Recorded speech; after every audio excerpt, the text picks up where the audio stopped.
Assalamualaikum warahmatullahi taala wabarakatuh. A'udzu billahi as-sami'il 'alim minasyaitonir rajim. Bismillahirrahmanirrahim. Alhamdulillahilladzi adhaka wa abka wa amata wa ahya wa as'ada wa ashqa wa adalla wa hada. Salawatullah wassalamuhu ala sairil anbiya'i wal mursalin والصديقين والشهداء والصالحين والمجاهدين ومن تبعهم بإحسان إلى يوم يقوم الناس لرب العالمين أما بعد اللهم أصلح قلوبنا وأزل عيوبنا وتولنا بالحسنى وزينا بالتقوى واجمع لنا خير الآخرة والأولى وارزقنا طاعتك ما أبقيتنا. Wahai Allah, perelokkan hati kami, cabutkan keaiban dari diri kami, dorongkan kami ya Allah pada jalan-jalan kebaikan, hiaskan hati kami dengan ketakwaan, himpunkan bagi kami kebaikan akhirat dan dunia, rezekikan kepada kami ketaatan kepadamu selagi mana kami hidup menumpang di atas muka bumi, amin ya rabbal alamin. Yang saya hormati lagi saya kasihi seluruh panitia pengajian berkitab Masjid Al-Falah USJ, tuan-tuan haji, puan-puan hajat, tuan-tuan puan-puan muslimin dan muslimat, hadirin dan hadirat, sahabat dan sahabiah yang dirahmati oleh Allah Subhanahu wa taala. Apa khabar ahli syurga semua? Alhamdulillah, bersemangat ahli syurga. Alhamdulillah. Kita kena bangga dengan apa yang Allah beri dan apa yang Rasulullah janjikan. Saya ada seorang tok guru di universiti, kalau dia masuk kelas dia akan buka dengan mukadimah, apa khabar ahli syurga. Subhanallah. Kan? Ini kemudian dia akan datang dengan hadis Nabi. Antara ciri-ciri ahli syurga ialah orang yang suka duduk dalam majlis ilmu. Kerana majlis ilmu itu ialah taman syurga. Dan Nabi minta sahabat duduk dalam majlis ilmu, dalam taman syurga. Lalu sahabat bertanya, aina raudatul jannah ya Rasulullah? Di manakah yang dinamakan taman-taman syurga? Lalu Nabi kata, majalithul zikr. Majlis-majlis ilmu, majlis-majlis zikir, itulah dia taman syurga. Kalau orang tu duduk dalam taman syurga, maknanya dia ahli syurga. Dan ciri-ciri ahli syurga, dia selalu tidur dalam kuliah. Betul. Saya dah lama saya fikir hadis tu, saya dapat kat Indonesia. Tok guru saya kata, kenapa orang tidur dalam kuliah? Illa nazalat alaihimus sakinah. Kerana dalam majlis ilmu itu turunnya sakinah, ketenangan. Sebab tu tidur ini sebahagian daripada kaedah Allah menolong dan memberi bantuan pada hamba yang dikasih. Hari ini kita baca surah Al-Kahfi kan? Allah tidurkan 300 tahun lebih. Padahal dia dikejar oleh pemerintah untuk dibunuh. Dengan sebab dia tidur, dia hilang takut. Sebab dia tidur, dia hilang rasa nak makan, nak minum. Bangun-bangun tidur, kam labisna yauman aw ba'da yaum. Berapa lama kami tidur? Semalam atau separuh hari je rasa. Allah kata, tak, kamu tidur 300 tahun lebih dah. Sebab itu semua ada hujah. Jadi siapa rasa nak tidur, tidurlah. Sebab hari ini kita nak bawa tajuk yang besar. Dan perkongsian ini kita nak garap. Dan kita keluar daripada dewan dengan satu pemahaman. Dan kita nak buat satu task, satu assignment yang kita nak pulun. Kita nak pulun. Saya suka menggunakan perkataan pulun. Menekun, pulun, itqan, ini bahasa kampung pulun. Bahasa kampung saya lah, dia kata at any risk, at any cost. Tu kawan kampung saya cakap. Maknanya dalam keadaan pulun sungguh. Apa yang kita nak capai, tajuk pagi ini iaitu jom kejar syurga. Jom kejar syurga. InsyaAllah saya paling lewat 11.25 saya kena lari lah. Sebab pergerakan saya lambat. Jadi kalau nampak saya pakai kasut macam kasut pergi toilet tu, jangan bawa pergi toilet pula. Kasut saya tu, sayang saya. Kaki saya gaut. Sebab itu hari itu saya pakai kasut macam tu juga, warna merah. Orang minat kasut ustaz saya balik kaki ayam hari Jumaat. Dah lah kaki kau, tapi tak apalah, rezeki dia. Mungkin dia nak pergi tandas, sebab saya sebut tu sebab kasut saya tak comel. Jadi orang ingat kasut tandas. Orang bawa pergi tandas. Kasut pergi tandas sebab kasut itulah yang paling ringan, paling mudah nak sarung bagi kaki yang go out. Kan? Jadi dalam keadaan sakit ni, sakit. Jadi nak batal last minute pun tak sampai hati. Saya pun tak ada pemandu. Lepas ni saya nak lari ke Gombak. Lepas tu lepas khutbah saya nak lari ke madrasah balik. Petang ni ada program kat sana. Esok kita ada program istirasah. Saya buat zikir istirasah, munajat daripada lepas asar sampai buka puasa. Kita ada zikir-zikir, kita susun, kita ambil daripada tok-tok guru sebagai amalan. Kita minta, kita lemah, kita berhajat. Dan sahabat-sahabat yang ada hajat, setakat semalam ada 300 nama dah dikumpul. Kalau ada lagi kita kumpulkan. Dengan hajat-hajat kita buat sekali. Dalam tu juga ada yasin, ada tahlil, semua kita buat sampailah berbuka puasa. Sebab dia masa dia panjang. Jadi mengambil masa sampai buka puasa. Kita ada zikir-zikir, di antaranya ya hayyu ya qayyum bi rahmatika astaghis. Maknanya ya hayyu ya qayyum, wahai Allah yang hidup, yang berdiri dengan sendiri, bi rahmatika, dengan rahmatmu, astaghis, seorang-seorang, ramai-ramai, nastaghis, kami mohon padamu ya Allah pertolongan.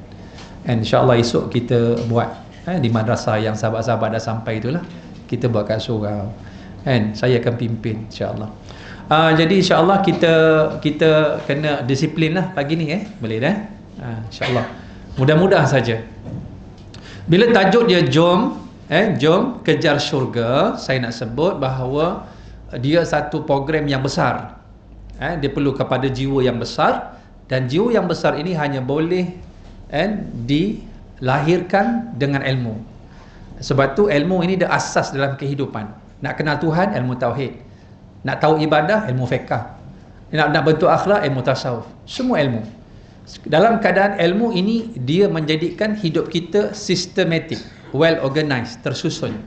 Apa jua hidup kita, dari sudut keyakinan, dari sudut nak ibadah, dari sudut nak berakhlak, dari sudut hati, zahir, batin, dunia, akhirat, tersusun bila ada ilmu. Ini penting ilmu dalam kehidupan. Sebab tu kalau Allah nakkan kelebihan pada seseorang, dia jadikan orang itu berilmu. Bukan dia tambah harta, dia tambah dunia, tambah pangkat, tambah duit. Ini janji hadis sahih. May yuridillahu bi khairan yufaqihu fid din. Barang siapa yang Allah nakkan padanya khairan, kebaikan, yufaqihu, difaqihkan. Dalam apa? Dalam agama. Sebab itu orang yang pulun dalam benda ni, dalam sektor ini, orang-orang yang terpilih. Daripada peringkat paling bawah sampai peringkat paling atas, kerana dia asas dalam membentuk jiwa, dalam keadaan kita menjadi hamba sampailah kita mati bertemu dengan Allah Subhanahu wa taala. Bila kita tengok, kita akan rasakan dia punya manis. Manis tu manis. Macam anak-anak kita, cucu kita hafal Quran. Tahu tak maksud dia apa? Dia ni penjaga mukjizat Nabi. Mukjizat yang Nabi tinggal, Nabi wafat, Nabi Muhammad, ada dalam dada anak cucu kita. Bukan main-main. Sebab itu pada hari ini, yang menghafal Quran dalam dunia lebih 300 juta orang. Dalam dada. Kalau dalam 300 juta orang itu, tiba-tiba nama anak kita terselit kat situ. Nama cucu kita terselit kat situ. Nama cicit kita terselit kat situ. Dalam pandangan Allah, agak-agak macam mana kalau kita mati, langkah bergaya kita. Langkah yang hebat, lenggang-lenggang kangkung masuk syurga Allah Subhanahu wa taala. Tapi siapa yang faham jiwa tu? Siapa yang faham menjaga Al-Quran itu, menjaga mukjizat Nabi? Ini benda yang kita kena tanam dengan ilmu dan kefahaman. Sebab itu orang yang mahir dengan Quran, level dia malaikat. Ma'asifaratin kiramin bararah. Nama malaikat Al-Kiram Al-Bararah. Ini level dia, sama standard dengan malaikat. Yang baca Quran dia tergagap-gagap. Wallazi yaqra'ul Qur'ana wa huwa yatata'ta. Dia baca tak fasih, tergagap-gagap. Kena pula dengan slang-slangnya. Allah ji, Allah ji. Dia tak boleh pergi tu. Jauh lah tu. Kena mari pula kat Tai pula baru peluk Islam. Iza tu cilatir a tu calaha, semua disapu belaka. Dalam keadaan payah. Dekat Pakistan, dalam kampung pedalaman. Memang dia tak boleh ubah dah. Alhamdulillahirabbil alamin dah. Ar-Rahmanir Rahim dah. Semua dah. Semua kau kalah. Waladhdallin dah. Makmum amin dah. Makmum dia. Kalau memang tak boleh ubah, itu saja yang dia mampu. Nak sebut dot pun tak boleh. Waladhdall tak boleh. Tak boleh nak sebut. Dia sebut waladza dengan za. Sebab dia boleh jadi sirat, boleh jadi sin, sirat, boleh jadi zai, zirat, tapi dia kiraan. Tapi kalau kerana memang tak boleh, dia tak boleh ubah mulut dia, tak jadi masalah. Tapi kalau dia boleh ubah, saja-saja dia buat macam tu, tak sah solat dia. Nak sebutnya kalau itulah payah. Kita bukan tak boleh baca Quran, boleh. Tapi bila gagal ataupun jarang-jarang baca, kita jadi susah. Bila masuk tadarus, masuk dalam grup, kita tertinggal. Bila tertinggal, ketua marah. Baca sikit, kena tengking, kena tegur. Idgham tu, idgham. Baca izhar tu, dah mula naik kan. Baca lagi, ikhfa tu. Akhirnya, hati pecah. Ambil Quran, duduk belakang, baca seorang-seorang. Tengok, aku baca seorang-seorang. Tak salah pun. Memang dah tak salah seorang-seorang. Orang yang macam ni, baca Qurannya tergagap-gagap, Nabi kata, ya ta' ya za'. Orang ini, falahu ajran. 2 pahala kata Rasulullah. Subhanallah. Kerana susahnya membaca, kerana nak belajar kuat, tapi dia itu Allah tak bagi dia tu peluang, dia baca dalam keadaan yang mudah. Yang kedua, dia baca dapat pahala. Maksudnya 2 pahala Allah beri. Nak sebutnya, benda yang berhubung dengan Quran, dia hebat, dia tak hebat pun dia hebat. Kena faham gitu dah. Okey.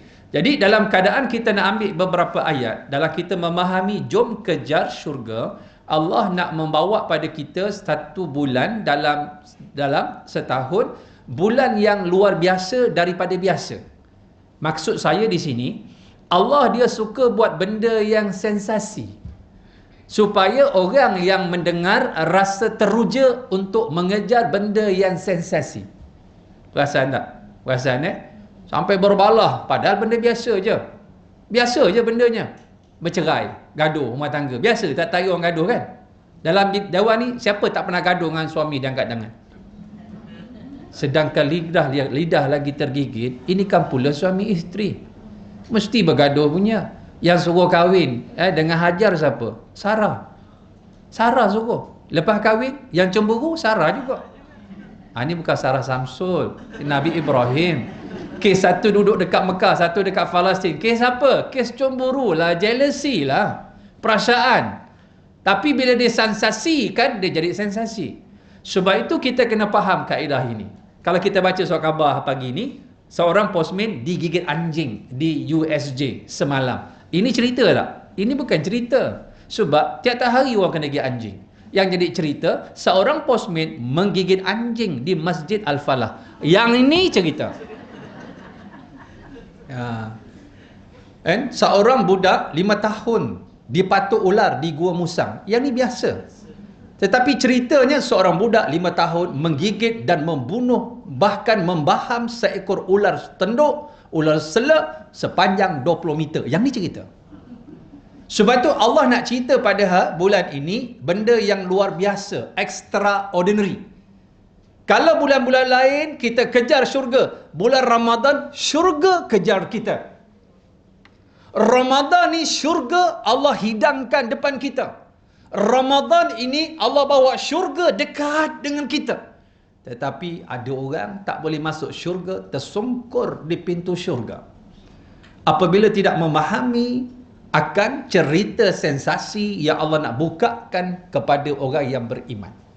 Sebab tu bila Allah sentuh ya ayyuhalladzina amanu, dia sentuh kekasih dia. Siapa? Orang yang beriman. Kekasih dia bila disentuh oleh kekasih dia, sifat kekasih ini apa? Imam Syafi'i kata apa? Innal muhibba lima yuhibbu muti'. Orang tu bila kasih pada sesuatu, dia membawa ketaatan. Sebab tu bila ada jiwa kekasih, jiwa hamba, Allah bila dia terlalu kasih, dia akan sebut perkataan ain badal, abdun. Abdun. Surah Al-Isra, asra bi abdihi. Dia tak kata asra bi rasulihi, asra bi nabiyihi. Allah yang menjalankan hambanya. Peringkat paling tinggi dalam pandangan Quran di sisi Allah, bila terlalu kasih, Allah sebut abdun, hamba. Hamba ni bukan maksud hamba paksa, buruh kasar yang dipaksa, yang di dalam istilah kita. Hamba masuk sini kekasih. Allah bila dia kasih, dipanggil dengan hamba. Dan jiwa kekasih ni bila disentuh oleh kekasih dia, dia punya bergelora, gairah, membara. Ramadan dia rasa kuat. Dia tak rasa jadi lemah, longlai tak ada. Sebab tu bila ditanya tadi, apa khabar ahli syurga? Baik, alhamdulillah, bersemangat. Sebab orang yang namanya orang yang beriman ini orang yang sentiasa bersemangat. Betul tak? Macam tak betul je. Betul. Kan? Kaki gaut pun je datang, lagi jauh datang. Kalau kita sembahyang tak boleh macam Nabi, sembahyang kaki Nabi bengkak sebab sembahyang. Jadi kita kaki bengkak sebab gaut jadilah. Maksudnya dalam keadaan apa? Dalam keadaan orang beriman itu sebelum diperintah, dia dah meminta. Apa perintahnya? Bukan diperintah. Yang tadi subuh, ayat 15, surah As-Sajadah. Apa Allah sebut? Sifat orang beriman yang disuruh berpuasa itu, kharru sujadan. Bila dia perintah oleh Allah, sifat dia menyungkur sujud. Bukan tersungkur tak sengaja, bukan disungkurkan dipaksa. Kharru sujadan. Tersungkur, dia menyungkurkan dirinya dalam menerima perintah Allah. Dan namanya Ramadan, rukun Islam ketiga. Sebelum tu ada solat. Maknanya rukun Islam pertama ke kedua ke ketiga ke keempat ke kelima, dan juga segala perintah-perintah yang lain, bila asasnya ada ilmu dan jiwa hamba, maka dia akan faham bila menerima perintah Allah dengan rasa gembira, dengan rasa pulun, dengan rasa seronok. Dan sebab itu bila Allah perintahkan dalam bulan yang special ini, cukup istimewa, cukup special, sahabat-sahabat, hari tu saya ceramah kat satu universiti. Saya tanya, universiti ni tahun ni raya dapat bonus tak? Suara turun bangun, sebulat suara, tak ada ustaz. Macam marah kat dia, bos dia je. Janganlah marah aku bukan bos dia. Tak ada ustaz. Betul lah tu. Apa yang ustaz kata betul? Tengok, bonus manusia bagi sebulan tak dapat, atau setengah bulan kita marah. Allah bagi bulan ini bonus 1000 bulan. Kita buat macam tak nak je, tak pandang bonus Allah. 1000 bulan ini kalau kita terjemahkan dalam bentuk benda, kalau Allah bagi, gila tuan-tuan. Gila. Orang yang istiqamah, dia solat tarawih dari mula 1 Ramadan sampai malam raya. Dia tarawih saja, tarawih saja. Agak-agak dia jumpa Lailatul Qadar tak? Jumpa pada awal malam. Apatah lagi yang istiqamah lebih daripada itu. Yang nama Lailatul Qadar bukan mesti sembahyang, dia bangun malam. Dia bangun malam, dia baca Quran, dia berzikir, dia selawat, dia bersedekah. Banyak aktiviti, amal-amal soleh yang dia boleh buat dalam bentuk package, yang mana Allah berikan lebih mengikut orang-orang yang memahami kaedah ini. Lalu bila Allah sebut wasari'u ila maghfiratin min rabbikum wa jannatin arduha samawati wal ardu uiddat lil muttaqin. Saya nak kaitkan ayat ini, kita nak kejar syurga, dan dia ada hubung kait dengan orang yang bertakwa. Bila mana Allah perintah solat 183, Allah sebut orang yang beriman difardukan, ya ayyuhalladzina amanu kutiba alaikumus siyamu kama kutiba alal ladzina min qablikum la'allakum tattaqun. Dengan sebab kita berpuasa ni dan mendapat ketakwaan, dan ketakwaan ini dia melahirkan orang yang bertakwa. Dalam ayat 133 saya baca sebentar tadi, Ali Imran, Allah kaitkan dengan keampunan, dan keampunan itu perlu dah dikejar. Wasari'u ila maghfiratin min rabbikum wa jannatin, dia ada kena mana pula sebelahnya syurga. Bersegeralah kata Allah kepada keampunan dan syurga, luasnya luas langit dan bumi. Sahabat-sahabat, saya kadang-kadang saya tengok kat internet tu, saya tengok dekat dalam dalam internet, saya tengok saya tengok batu-batu yang ada kat dunia. Batu-batu. Tengok batu zamrud. Paling mahal zamrud ni Colombia. Berapa gram harganya ratus ribu. Dalam bentuk sebiji cincin tu ratus ribu. Saya tengok lagi emas biasalah emas. Kemudian ada emas putih pula biasalah tu. Kita tengok biasa. Kemudian saya tengok apa benda lah namanya marjan, batu marjan ni. Marjan ni dia dekat laut. Marjan ni ada warna merah, ada warna kuning. Dia ni coral macam batu karang. Harga dia subhanallah ratus ribu. Nak tengok lagi yakut merah, ada sapphire. Kenapa saya tengok ni? Kenapa? Ustaz ni gila batu ke? Kenapa? Ada syurga yang diperbuat daripada emas berwarna merah. Ini syurga Firdaus yang Nabi kata paling tengah, paling tinggi. Seolah-olah syurga disusun kiri dan kanan, dia menaik, paling tengah, paling tinggi syurga Firdaus. Nabi kata, kalau kamu minta syurga Firdaus. Dia paling tengah, paling tinggi. Allahu akbar. Agak-agak macam mana? Ada syurga daripada mutiara putih. Syurga apa? Jannatu Adnin, syurga Adnin. Orang putih panggil Eden. Macam orang Negeri Sembilan, Eden. Syurga rupanya tu Adnin, mutiara putih. Agak-agak macam mana lah pearl tu. Ada syurga daripada zamrud hijau. Ada syurga daripada marjan berwarna merah dan kuning. Ada syurga daripada yakut berwarna merah. Sahabat-sahabat, tak pernah berangan ke? Tak terbayang kan? Apa yang ada kat dunia pun tak boleh menggambarkan. Sebab tu tiap-tiap hari, tiap-tiap petang sebelum berbuka, saya akan berdoa, Ya Allah, Engkau rahmatilah para penginfak madrasah kami. Engkau rahmatilah mereka, Ya Allah, dunia dan akhirat. Ya Allah, Engkau berkati hidupnya. Ya Allah, saya baca hujung sekali, permintaan hujung itu daripada hati saya.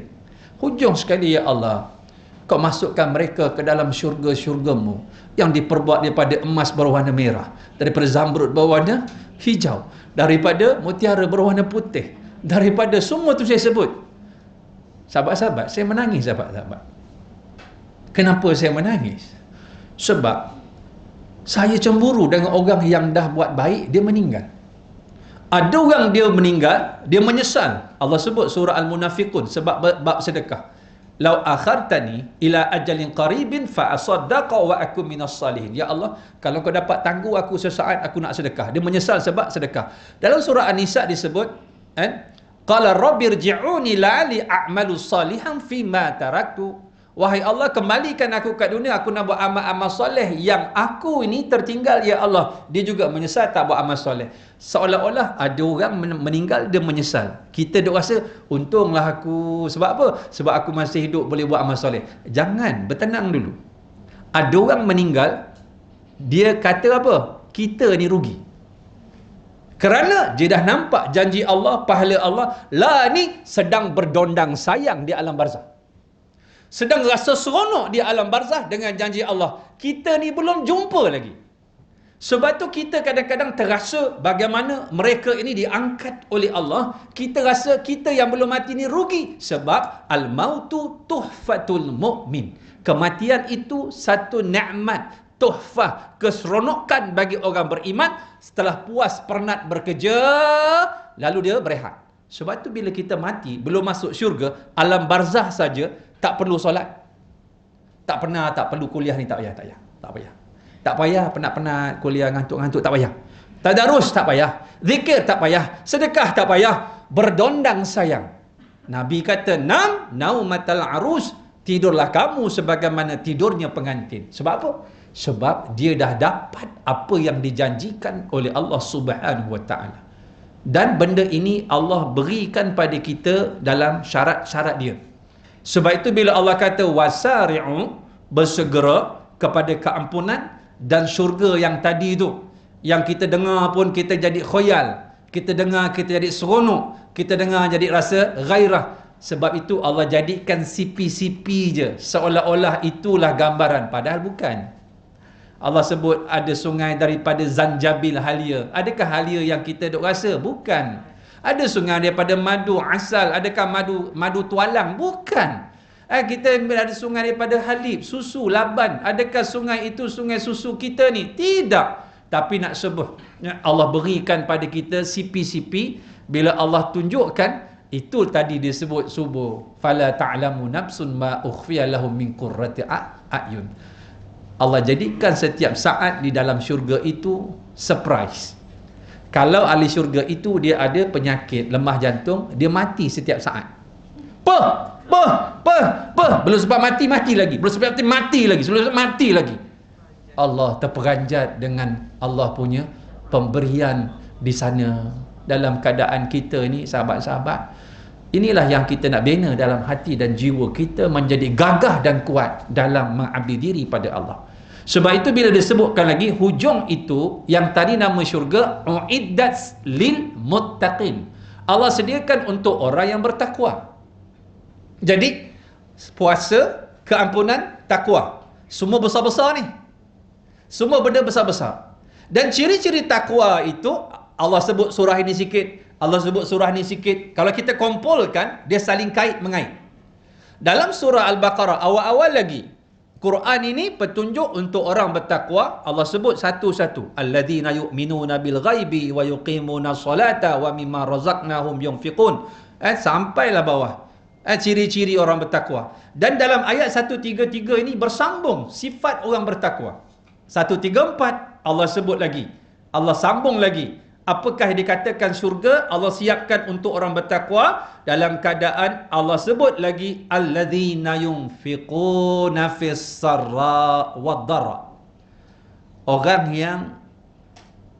yang menginfakkan hartanya ketika senang dan susah. Ini melibatkan duit, melibatkan harta. Sebab itu sifat ahli syurga itu dia tidak bakhil. Kalau orang tu dia pemurah, ahli syurga tu.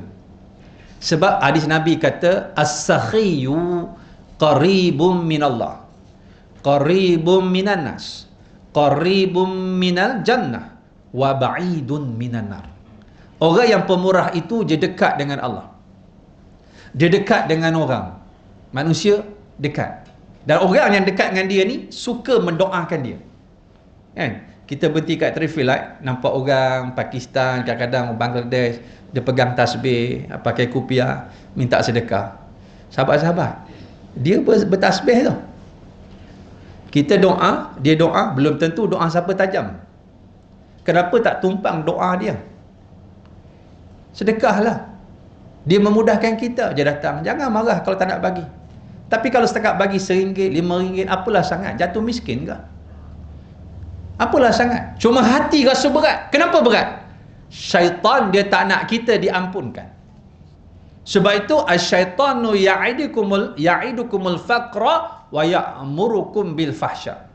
Surah Al-Baqarah ayat berapa tu? 267. Syaitan menjanjikan pada kamu kefakiran dan suruh kamu buat yang fahsyak.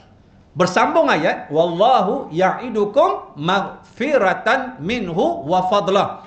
Allah menjanjikan keampunan dan keredaan dia. Tengok, dia berkait dengan keampunan dengan sedekah. Sebab itu sedekah ini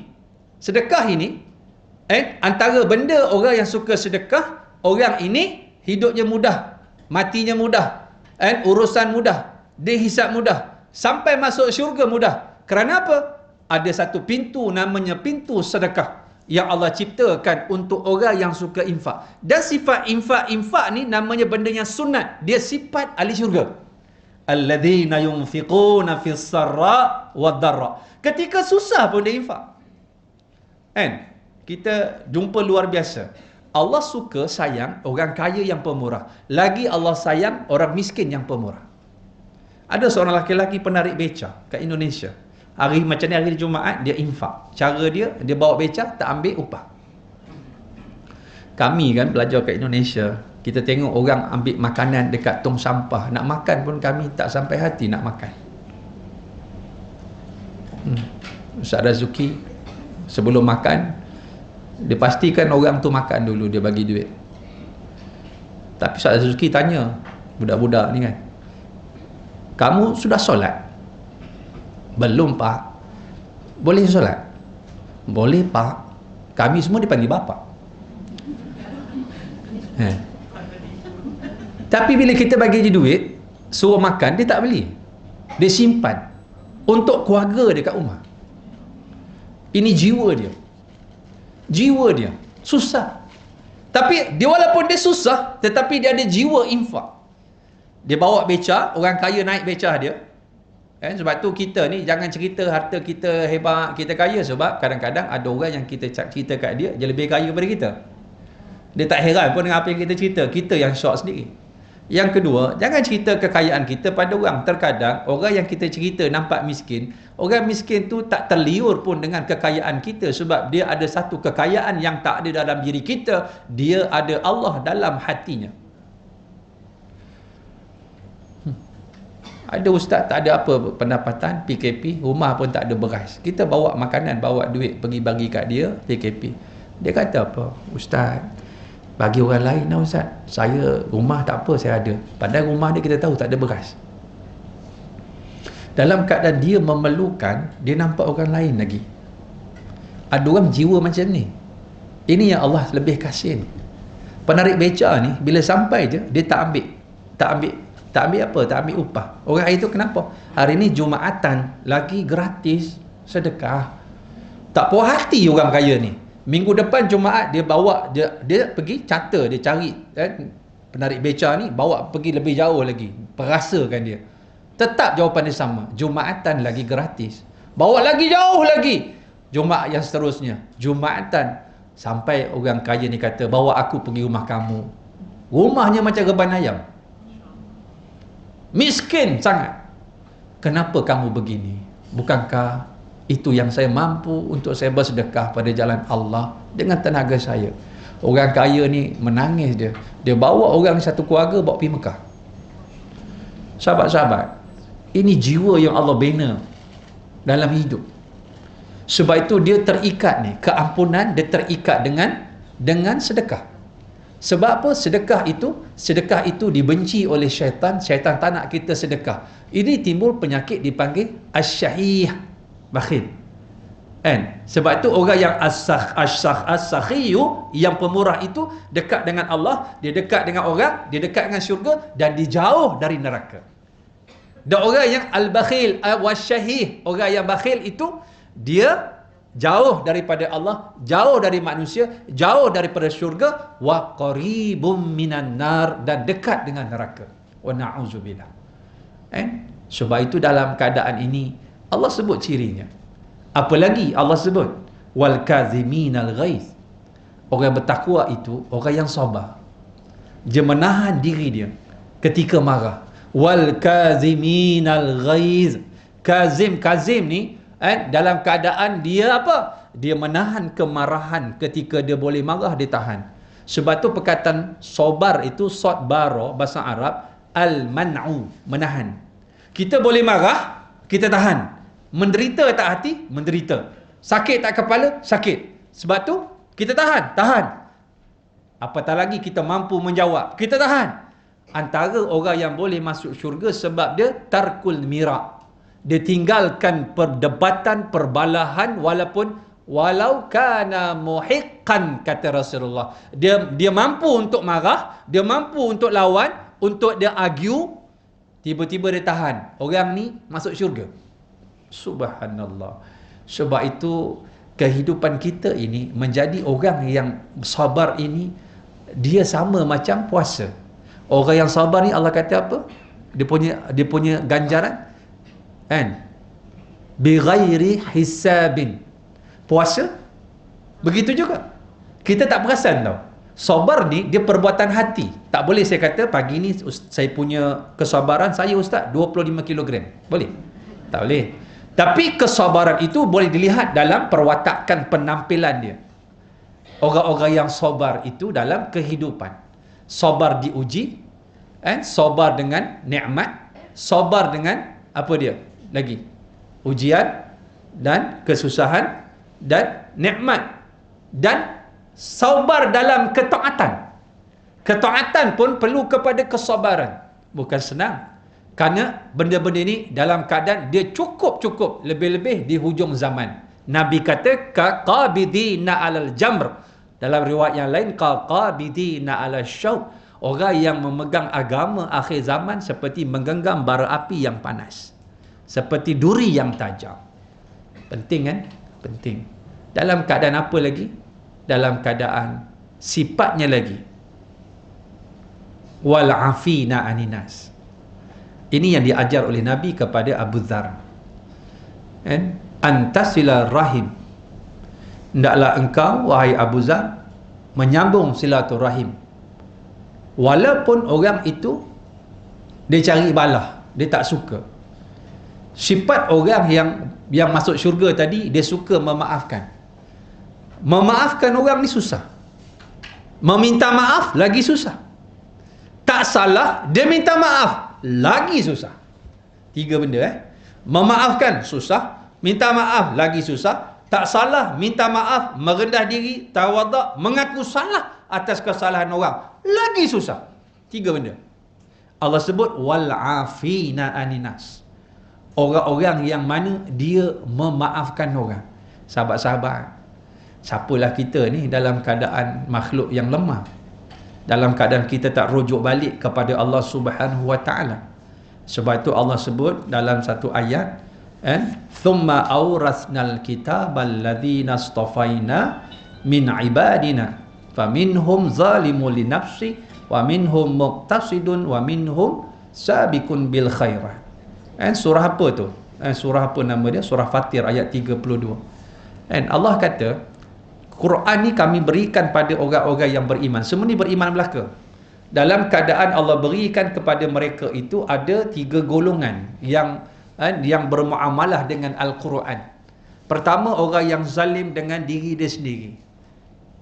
Kita berselawat pagi ni, baca Quran, berzikir. Mulut yang sama mengumpat.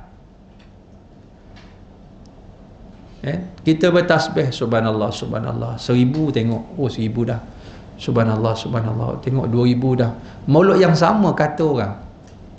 Mulut yang sama hina orang. Dalam masa yang sama kita buat ketaatan. Agak-agak layak ke? Itulah zalim.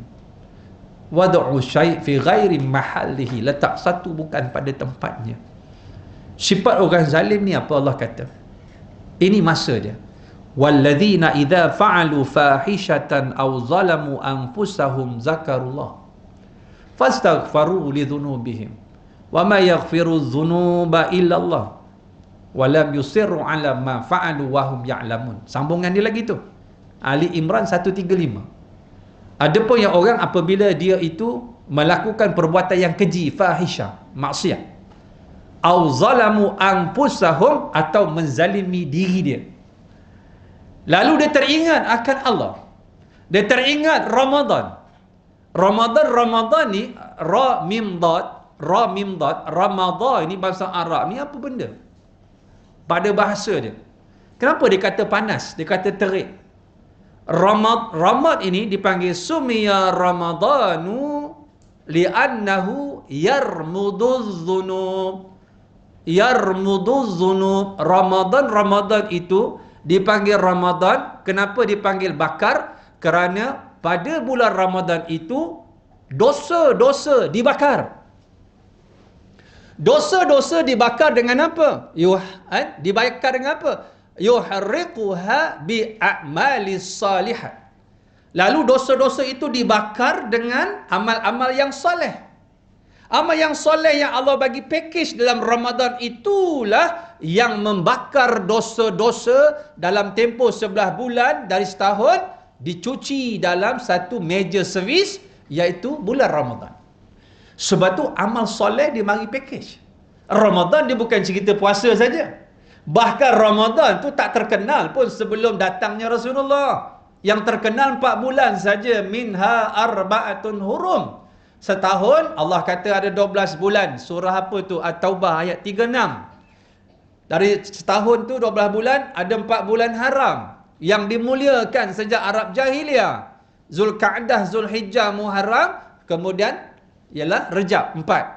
Mana Ramadan? Tak ada. Bila Ramadan terkenal? Bila turunnya ayat Syahrul Ramadan alladhi unzila fihi al-Quranu hudan lin-nasi wa bayyinatin minal huda wal furqan.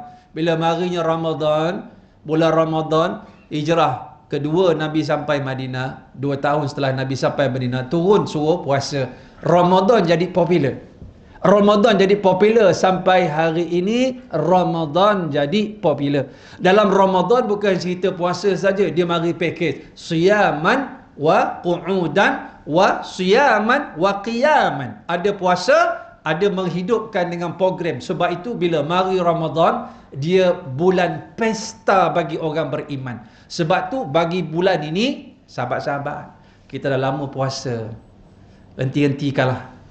Untuk kita banyak fokus pada makan, berhentilah. Bukan masanya lagi. Sekarang ni masa kita dalam tempoh transisi usia kita yang semakin meningkat, ilmu yang masuk, kita nak fokus Ramadan itu dengan akhirat yang banyak. Kurangkan dunianya. Kurang-kurangkanlah kebau guling, kurang-kurangkanlah puteri mandi, kurang-kurang. Kita buka puasa pun bukan buka dengan tamar. Satu mangkuk ubat, kita buka dengan ubat. Maksudnya tinggalkanlah dunia, banyak sangat dunia tu. Tinggalkanlah. Kita nak fokus dalam Ramadan. Kita nak cari apa yang Allah nak beri pada orang-orang yang dia kasih, orang yang beriman, kekasih-kekasih dia. Lalu dalam keadaan Ramadan dibalik, tu yang kita sebut tu tadi. Ini yang kita nak rangkumkan. Bila mana marinya Ramadan, kita nak kejar syurga. Kerana apa? Dalam keadaan syurga, Allah dah buka pintunya dan dia akan tertutup balik. Sebab dia ada masa-masa dia tertutup. Lalu dalam keadaan banyak kita tengok hadis-hadis Nabi SAW. Antaranya Abu Musa Asy'ari, Inna Allah Azza wa Jalla yabsutu yadahu bil laili liyatuba musian nahar wa yabsutu yadahu bin nahar liyatuba musial lail hatta tatla'a asy-syamsu min maghribiha. Maka Allah Subhanahu wa taala dengan sifat pemurahnya dibukakan pintu-pintu taubat pada siang hari untuk orang yang berdosa pada waktu malam. Allah bukakan pintu-pintu taubat pada waktu siang untuk orang yang buat dosa pada waktu malam. Itu hari biasa. Dia ada masa terbuka, tertutup. Kemudian apa lagi? Dalam hadis yang lain yang disebutkan oleh daripada hadis Abu Hurairah, man taba qabla an tatlu'a asy-syamsu min maghribiha taballahu alaihi. Siapa yang bertaubat sebelum matahari terbit di sebelah barat, Allah terima taubatnya. Maknanya kiamat. Taubat ada masa tertutup. Kemudian hadis biasa kita dengar, bila mana nyawa sampai sini, malam yugharghir, selagi mana belum sampai ghargharah, maka di ketika itu maka Allah terima taubatnya. Maknanya pintu taubat ada masa tertutup. Bila mana kita nak mati, bila mana dunia nak mati, bila mana apa lagi, bila mana habisnya Ramadan. Sebab itu bila mari Ramadan, futihat abwabul jannah. Bukan satu pintu, semua pintu. Rahmat sekarang ni berturun-turun, mencurah-curah di atas muka bumi. Sekarang ni siapa yang faham bahawa dia sedang mencurah? Hari ini Ramadan, campur Jumaat. Dalam keadaan dia berganda. Dalam keadaan ini pun ada orang yang tak dapat melihat kebaikan atau kelebihan yang Allah berikan akibat kejahilan dia. Dan sebab itu bila mari masuknya dalam keadaan syurga Allah, Allah nak beri kepada orang yang bertakwa. Antaranya itulah ciri-ciri dan sifat-sifatnya, supaya kita mengambil masa yang ada untuk kita rebut. Sebab itu dia akan sampai masa dia akan luput. Sebelum dia luput, kita kena kejar dia dalam keadaan kefahaman kita. Ini yang saya terjemah tadi, imanan wahtisaban, dengan keimanan dan pulun menyungguh dalam keadaan dia itu melakukan dengan penuh rasa khusyuk, dengan rasa gairah dia. Tahu gairah? Gairah tahu? Sebab tu nafsu itu jangan dibuang. Nafsu itu nak dikawal, nak ditenangkan. Biar dia tenang dengan syariat. Nafsu ni sifat dia panas, jangan disejukkan. Kalau tahu nafsu sejuk, nafsun baridah, nafsu yang sejuk tahu, dia dah tak berfungsi dah. Dia ambil garam, sesudu dia makan. Garam ni manisnya. Dia dah berat dah tu. Dia ambil gula, dia makan sesudu. Gula ni masinnya. Dia tak betul lah. Nafsu dia dah tak bertindak dengan cara yang betul. Sebab tu nafsu ni kemuncak dia hatta tattabi'a la yu'minu ahadukum hatta yakuna hawahu taba'an lima ji'tu bihi. Tak bersempurna iman kamu sehingga nafsu dia mengikut apa yang aku bawa. Apa Nabi bawa? Syariat. Sehingga dia dengan syariat dia dah boleh berjalan seiringan. Yang kita duk lawan ni nafsu kita ni. Sekarang ni yang bergelora ni nafsu kita. Dalam keadaan kita ni sedang bertembung dengan benda yang nama nafsu. Nak tahu nafsu kita ni macam mana ganasnya, liarnya, tunggu Ramadan. Yang kita buang semalam, kita beli banyak-banyak tu, buka puasa. Kalau disedekahkan kan bagus. Tapi nafsu kita tak nak sedekah, tak nak. Kerana apa? Itu sifat dia, dia sedang panas. Sebab tu bila mari sahabat Nabi dia kata, "Ya Rasulullah, ayu sadaqati a'zamu ajra?" Bila sedekah tu besar pahala dia? Anta sadaqa wa anta sahihun syahihun takhshal faqra wa ta'mulul ghina wala tumhil hatta balagatil hulqum qulta li fulani kaza wa li fulani kaza wa li fulani kaza. Besar pahala sedekah itu. Pertama, kamu sehat. Maksud sehat tu apa? Nafsu sedang bergelora. Sebab tu nafsu ni dia sifat dia tak pernah puas. Kita doa, ya Allah, aku nak emas sebesar gunung ledang ya Allah. Besok dapat. Bila dia dapat emas gunung ledang sebesar, dia menyesal lagi, dia sedih. Sebab ketika itu nafsu nak 2 gunung ledang. Dapat 2, nafsu nak 3 gunung ledang. Dapat 4, dia nak 5 gunung ledang. Nak sebutnya, wa min nafsin la tashba'. Nafsu dia tak pernah merasa puas, sifat dia panas. Dalam keadaan kita tukar sifat gairah panas nafsu daripada maksiat kepada ketaatan. Cuba tengok orang pergi kuliah gairah, seronok, tak sabar pergi kuliah. Kadang-kadang orang nak meninggal, ada orang, subhanallah, seorang ibu tu nak meninggal. Dia meninggal kat hospital. Dia masuk hospital 2 minggu. Ditanya kalau keluar nak pergi mana? Nak pergi kuliah. Pertama dia sebut kuliah. Dia meninggal, dekat tepi katil dia ada beg kitab-kitab yang dia belajar, tauhid, fiqh. Saya tengok kitab dia penuh dobit. Dia bukan belajar saja, mencatat no. Mencatat, cantik tulisan Jawi dia.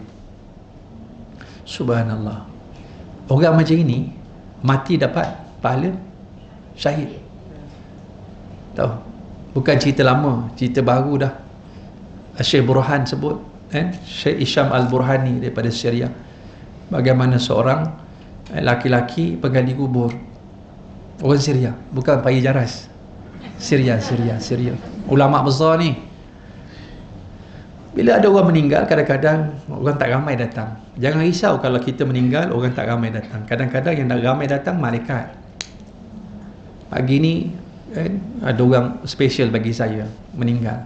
Hidupnya dulu masa muda macam-macam, tapi akhir hidup dia Allah jadikan dia luar biasa. Meninggal pagi Jumaat, semalam dia sedekah, habis harta dia bagi. Mana meninggal. Kalau kenangkan zaman muda dia, saya menangis bagi tadi. Hebatnya engkau Allah ambil pada hari Jumaat Ramadan. Rezeki engkau wahai sahabat. Rezeki kan? Rezeki. Jadi bila ada orang meninggal, orang perempuan ni datang dengan 3 orang lelaki bawa mayat. Dia suruh penggali kubur ni gali ya. Penggali kubur ni gali. Habis dia gali, masuk mayat, penggali kubur ni nampak malaikat datang ramai. Dalam banyak keadaan malaikat ni kadang-kadang baju dia putih, kadang-kadang baju dia hijau. Yang datang ketika Rasulullah ditanya dengan hadis Jibril tu, dia pakai baju hijau. Dia pengsan. Kemudian lepas sebulan datang lagi perempuan yang sama, ibu yang sama, tak ramai, datang 3-4 orang laki-laki bawa mayat, minta dia gali kubur, dia gali. Kemudian dia ke bumi. Lepas dia ke bumi, penggali kubur ni nampak kubur tu jadi luas, cantik, indah, malaikat datang ramai. Dia pengsan lagi. Dia pun cerita, dia tanya pada perempuan tu apa yang dia nampak. Perempuan tu tak percaya. Kemudian dia tanya perempuan tu, sebenarnya engkau ni siapa? Lalu perempuan ni kata, sesungguhnya aku ni ibu kepada kedua laki-laki yang mati yang kau kebumikan. Yang pertama tu abang, yang kedua tu adik dia. Apa amalan dia?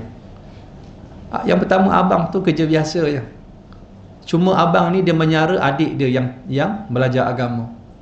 Jadi maknanya abang dapat hebat kerana menyara orang belajar agama, dan adik belajar agama dia pun hebat. Dua-dua diangkat oleh Allah.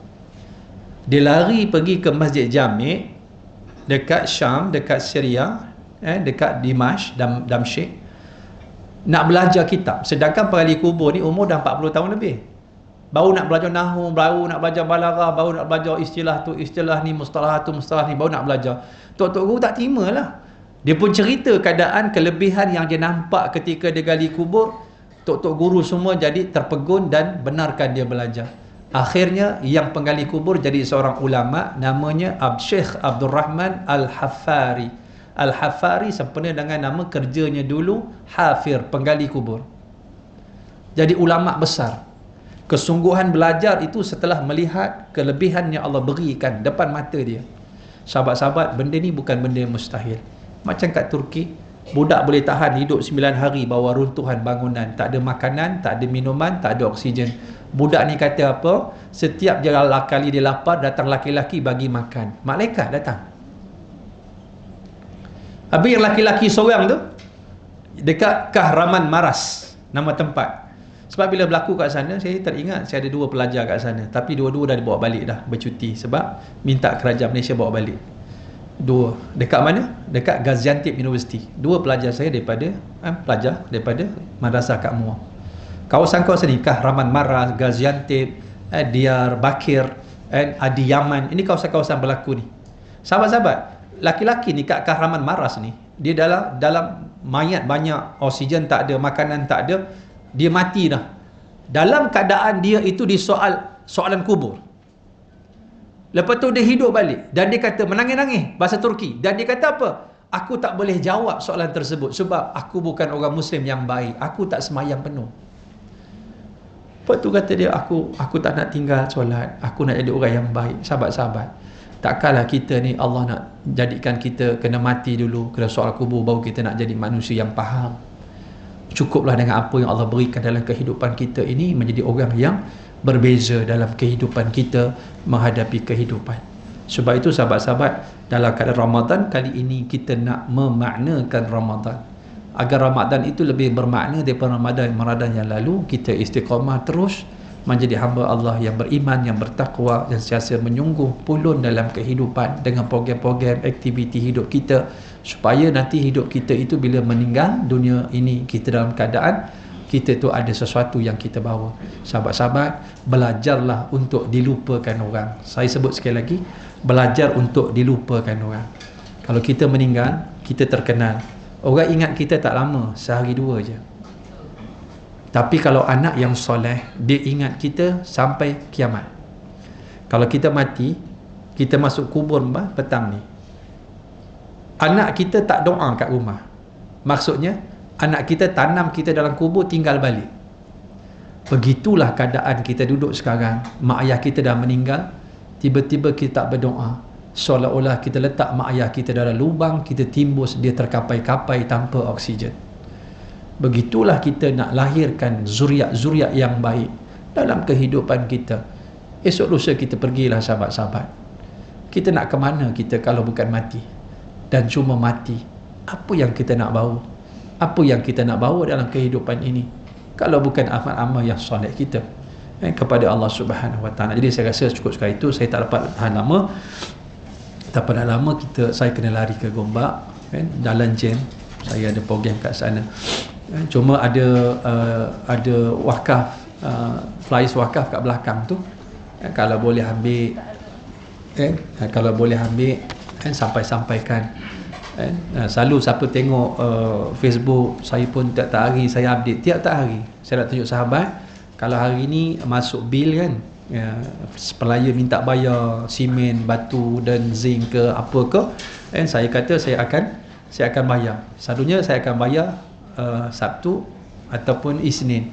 Saya kumpul hari ni, esok kita bayar, kita tampal terus. Maksudnya itulah kaedah je. Jadi dengan apa yang sahabat tengok, kerja masih lagi banyak. Tiga bangunan besar, iaitu rumah guru, asrama pelajar dan juga dewan makan. Ini saja 3.4 juta untuk kita selesaikan, dan saya masih dengan rendah hatilah mengharap sahabat-sahabat kita tanam sedikit apa yang kita boleh tanam di situ untuk bekalan kita, insya-Allah kan. Boleh masuk dalam akaun lah. Yang keduanya, siapa yang boleh mesej pada Kak Salwa yang berhajat, ada niat nak sampaikan doa dan sebagainya, saya kumpulkan sampai malam ni. Esok saya akan buat istirasah lepas asar sampai buka puasa untuk hajat-hajat yang ada dalam jiwa kita, insya-Allah. Dan insya-Allah kita nak apa dia? Sini ada kita nak doa sahabat kita kesembuhan kepada saudara Muhammad Azharuddin bin Kamisan. Sekarang ni dia ada kanser lipoma. Mudah-mudahan secara khususnya, cara kepada sahabat kita ni, saudara kita, cara umumnya pada kita, mudah-mudahan Allah permudahkan urusan kita kerana kita menolong saudara kita, khususan di Haziniyah. Al-Fatihah. A'udzubillahi minasyaitanir rajim. Bismillahirrahmanirrahim. Alhamdulillahirabbil alamin. Arrahmanir rahim. Maliki yaumiddin. Iyyaka na'budu wa iyyaka nasta'in. Ihdinas siratal mustaqim. Siratal ladzina an'amta 'alaihim ghairil maghdubi 'alaihim waladdallin. Amin. A'udzubillahi as-sami'il 'alim minasyaitonir rajim. Bismillahirrahmanirrahim. Alhamdulillahirabbil alamin hamdan wa fi ni'amahu al-kafi'u mazidah. Ya rabbana lakal hamdu kama yanbaghi li jalali wajhikal karim wa 'azimi sultanik. Rabbana zalamna anfusana wa illam taghfir lana wa tarhamna lanakunanna minal khasirin. Allahumma shalli ala sayyidina Muhammadin tibbil qulubi wa dawaiha wa afiyatil abdani wa shifaiha wa nuril absari wa dhiya'iha wa ala alihi washabihi wa barik wa sallim. Allahumma shalli salatan kamilatan wa sallim salaman taman ala sayyidina Muhammadin alladhi tanhadu bihi al-uqad wa tanfariju bihi al-qura wa tuqda bihi al-hawaij wa tunalu bihi ar-raghaibu wa husnul khawatim wa yustasqal ghamamu biwajhihil karim wa ala alihi wa sahbihi fi kulli lamhatin wa nafasin bi'adadi kulli ma'lumi laka. Allahumma shalli ala sayyidina Muhammadin salatan tunjina biha min jami'il ahwal wal afaz wa taqdilana biha min jami'il hajat wa tutahhiruna biha min jami'is sayyi'at wa tarfa'una biha indaka 'ala darajat wa tubalighuna biha aqsal ghayati min jami'il khairati fil hayati wa ba'dal mamat wa 'ala alihi wa sahbihi wa barik wa sallim. Allahumma inna nastahfizuka wa nastaudi'uka adyanana wa islamana wa imanana wa anfusana wa azwajana wa auladana wa khususan ila al-akh Muhammad Azharuddin bin Kamisan. Ya Allah, Rabbana Allahumma shfihi, Allahumma shfihi, Allahumma shfihi. Rabbana atina fid dunya hasanah wa fil akhirati hasanah wa qina azabannar. Subhana rabbika rabbil izzati amma yasifun wa salamun ala mursalin walhamdulillahi rabbil alamin. Taqabbalallahu minkum minna wa minkum taqabbal ya karim. Assalamualaikum warahmatullahi taala wabarakatuh.